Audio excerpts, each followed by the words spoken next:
Your first clue that something is off with Armored Core Nightbreaker is the absence of a world-building pre-rendered cutscene to open the game with. Instead, it's a demo of gameplay footage. Nightbreaker has no campaign.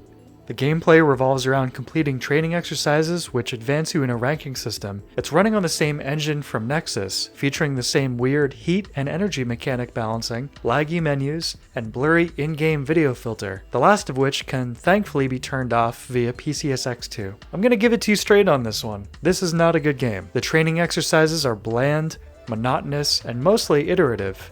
Here's an early example. Destroy all the barriers in the time limit.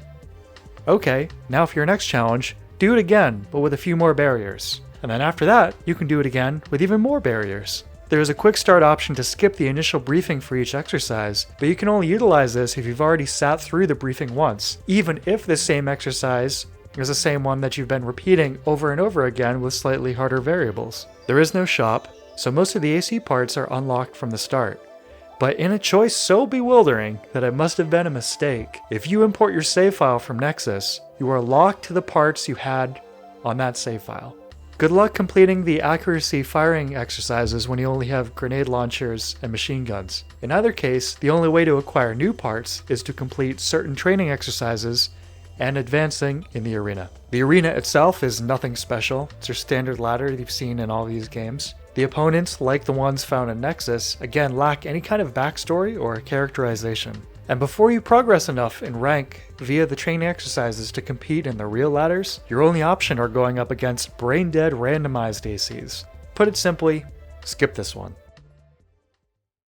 Armored Core Formula Front is one of the more obscure titles in the series, owing both to its origins on the PlayStation Portable, as well as its different approach to the core gameplay loop. In a nutshell, the concept of the game is managing a team of AI-controlled ACs that compete in a worldwide tournament. The atmosphere of this game is noticeably warmer and almost akin to something like managing a sports team. There is no apocalyptic or otherwise society-altering conflicts going on, and the visuals and soundtrack reflect that. There were multiple versions of this one released. The original was entitled simply Formula Front and was exclusive to Japan. The Western release was subtitled Extreme Battle, and it added the option for direct control of the ACs during the matches, which was strangely absent from the original release. The original version was also ported back to the PS2 for a Japan-only release, which also added a team battle mode and some exclusive storyline differences. Finally, the last version of the game released was titled International, which was ironically a Japanese-only release. This retains the direct control additions from Extreme Battle and adds even more arena fights. The English translation is still present here.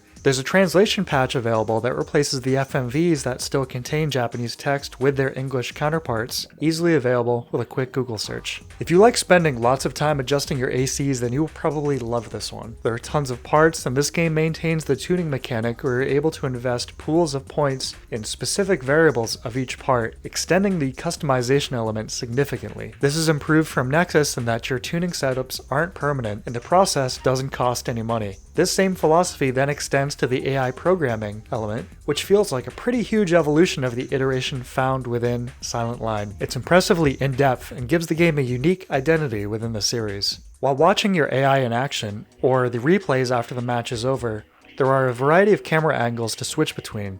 The dynamic one is back and a bit more refined than we've seen previously, utilizing some zooms and even Dutch angles to try and make things look a little bit more cinematic. The controls are back to the old school style of using L and R to strafe, thanks to the PSP's lack of a second analog stick and additional shoulder buttons. You have a total of 5 AC slots, 2 more than any of the previous games. It's probably overkill, but again, if you're doing lots of AC builds, you'll love this. 5 ACs to customize with everything that can potentially entail is pretty wild, and with the way this game is structured means that you'll be definitely spending more time in the garage than combat if you take full advantage of this. Visually, the game is about what you would expect for a PSP title. It's all pretty clean, but with lower quality textures than the PS2 titles. As mentioned earlier, things are a bit less moody than the last couple of titles. Not necessarily a bad thing. It feels like a bit of fresh air after the grim presentation of the last few games. Emails are also present, but also league updates which sometimes feature neat videos about other matches that have happened that make you feel like you're watching futuristic ESPN or something. Formula Front also has one of the coolest soundtracks in the series. Reflecting the overall sunnier atmosphere and presentation,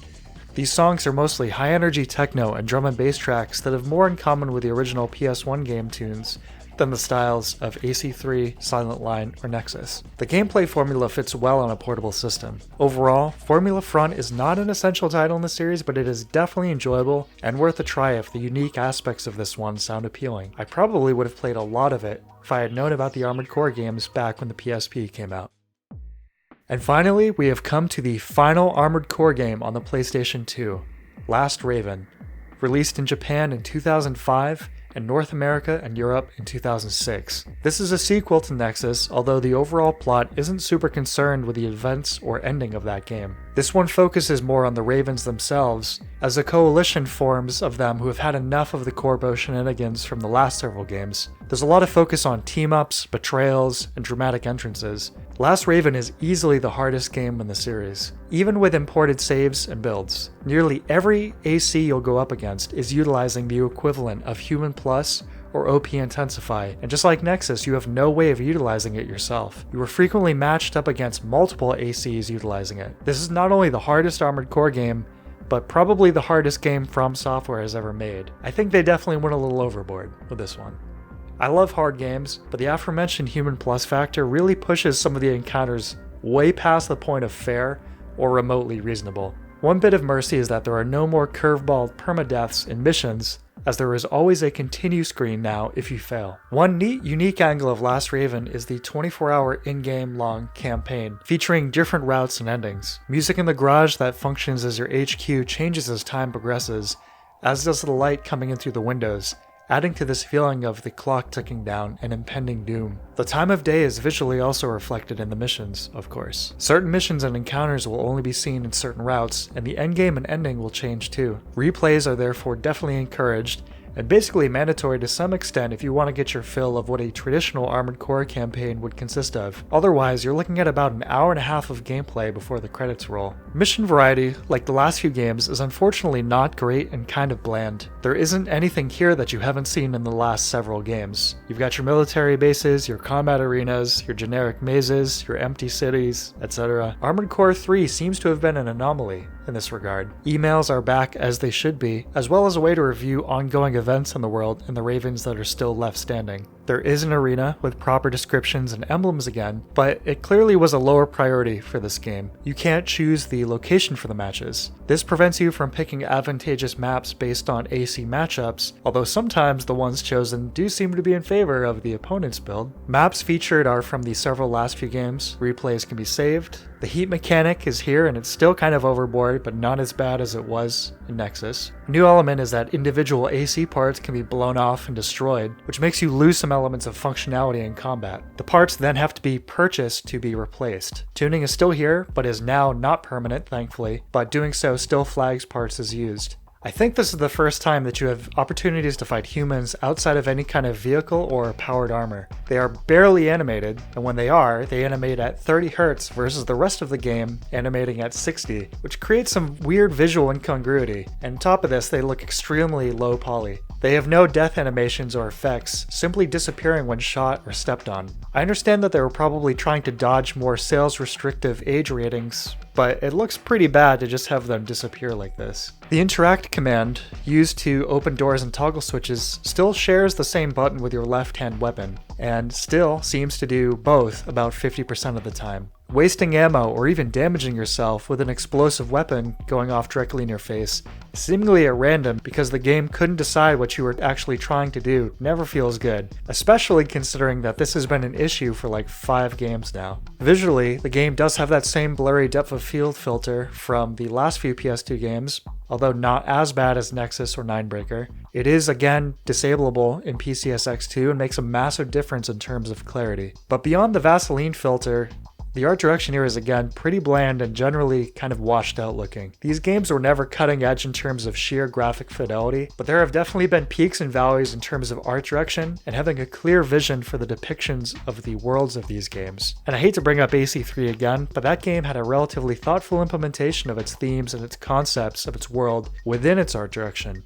with the glowing copper hues and neons reflecting the circuit board-esque world of the underground civilization controlled by this massive AI. Last Raven, in comparison, utilizes almost exclusively pretty neutral tones that are made even more underwhelming by a lack of contrast and general punchiness in the overall visuals. The pre-rendered intro looks nice at least, and the in-game cinematics are more dynamic and better animated than ever. The menus are unfortunately 30 FPS again, presumably due to iterating on the same code from Nexus and Nightbreaker, but also potentially as a result of the more complex lighting visible within the garage and on your AC. I found the soundtrack to be okay. It's more on the experimental side, again, and more abrasive and industrial than ever. The music was produced by Yuki Ichika, Hideyuki Ito, and Ayoko Minami. I've mentioned this before, but this music is pretty similar to Attacker. In fact, one song in this game directly samples a track of theirs pretty heavily.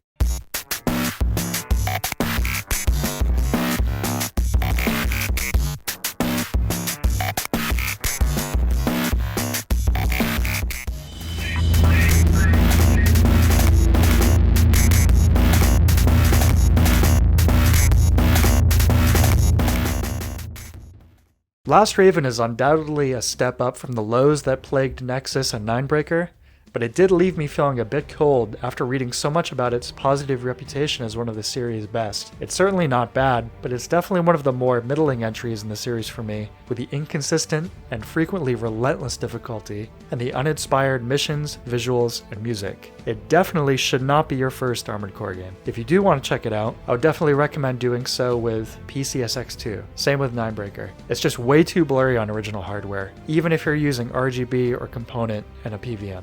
As a bit of trivia, this is actually the first game that Hidetaka Miyazaki worked on after joining From Software. And with that, we have finally completed the 8 games of the PS2 generation of Armored Core. Following this, the series would undergo its most dramatic rebirth yet on the Xbox 360 and the PlayStation 3, with Armored Core 4 and Armored Core 4 Answer, a pair of games that I've been very much looking forward to returning to. Next time, we'll be looking at both of them, as well as comparing the surprisingly large visual and performance differences between the 360 and PS3 versions. Until then, thanks for watching, see you next time.